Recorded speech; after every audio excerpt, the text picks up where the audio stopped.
याच्यावर चर्चा होत असताना विधान परिषद आणि त्याचे सभापती हे उच्च पदावर आहे हे आपल्याला सर्वांना मान्य केलं पाहिजे। आणि म्हणून मला वाटतं एखाद्या असलेल्या सभापतींच्या बाबतीमधला उल्लेख किंवा लोकप्रतिनिधींच्या बाबतीमध्ये उल्लेख एखाद्या कोणत्याही पक्षाच्या प्रतिनिधीने केला असेल तर निश्चितपणाने तो दुःखदायक आहे, त्याचा विरोध हा झाला पाहिजे। पण प्रवीणजी, तुम्हाला मी मनापासून या ठिकाणी धन्यवाद देईन। त्या निमित्ताने का होईना आज आपल्या या सदनामध्ये सातत्याने वेगवेगळ्या प्रकारच्या चर्चा होतात। विधानसभा विधान परिषद सदस्यांचा, मंत्र्यांचा, मुख्यमंत्री, उपमुख्यमंत्री, देशाच्या पंतप्रधानांचा अधिकार काय, त्यांचं महत्त्व काय याच्या संदर्भातली चर्चा होते। मला एवढंच सांगावंसं वाटतं की आता राजकारणाच्या पातळीचा रंग जर बघितला गेला तो दिवसेंदिवस हा इतक्या खालच्या स्तरावर गेलेला आहे की पदाची गरिमा किंवा पदाचा मान हा सुटून लोक पाहिजे त्या पद्धतीने टीका करतात।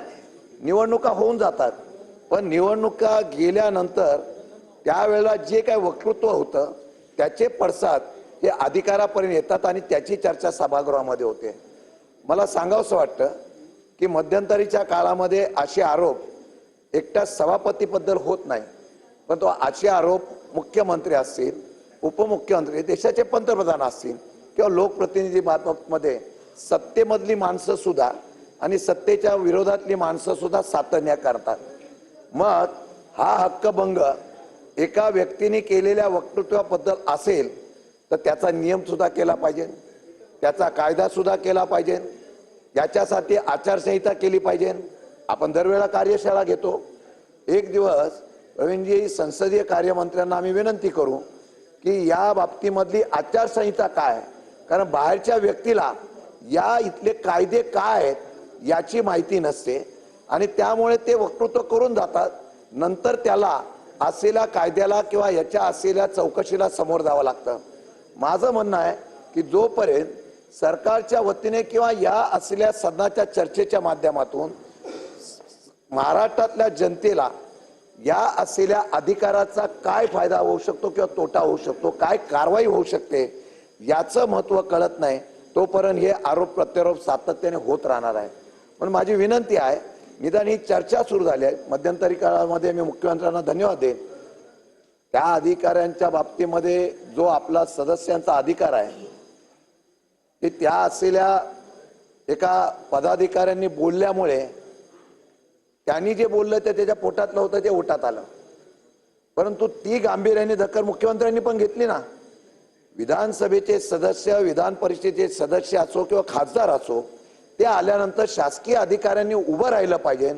हा आदेश हा मुख्यमंत्र्यांना काढावा लागतो।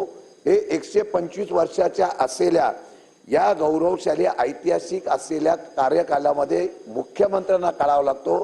हा फरक आता हा महाराष्ट्रामध्ये झालेला आहे, ही वस्तुस्थिती मान्य करावं लागेल।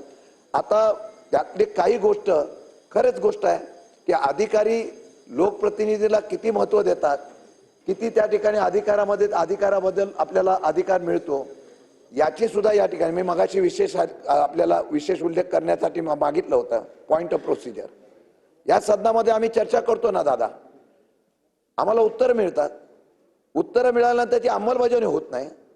1 महिन्यात मिटिंगा घेतो म्हणून सांगितल्या जातात। आम्ही प्रवीण दरेकर आश्वासन समितीचे अध्यक्ष आहेत, आम्ही त्यांच्याकडे पण निवेदन दिलेले आहे। सभागृहातल्या सदस्यांनाच जर तिथं अधिकाराच्या माध्यमातून अधिकार मिळत नसेल किंवा न्याय मिळत नसेल तर सर्वसामान्य माणसांची भावना ही तशी होईल।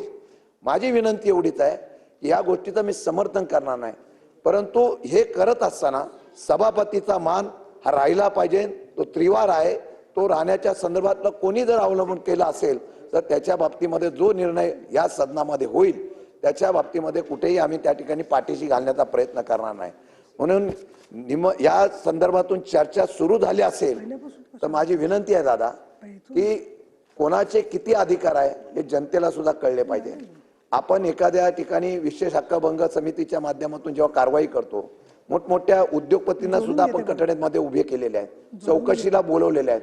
त्यांना माहित नसतं सभागृहामध्ये विशेष हक्क समितीचा अधिकार काय, कोण काय करणार आहे, मला कोण काही करू शकत नाही। आणि हे बेताल वक्तव्य फक्त विरोधी पक्षाच्या एखाद्या पक्षाकडून होता असं नाही, सत्तारूढ पक्षातल्या पक्षाकडून पण होतो. त्यामुळे आदर, मगाशी त्याचा उल्लेख केला प्रवीण दरेकरांनी, पवार साहेबांपासून अनेक लोकांचं, इथे अनेक दिग्गजांचा उल्लेख श्रीकांत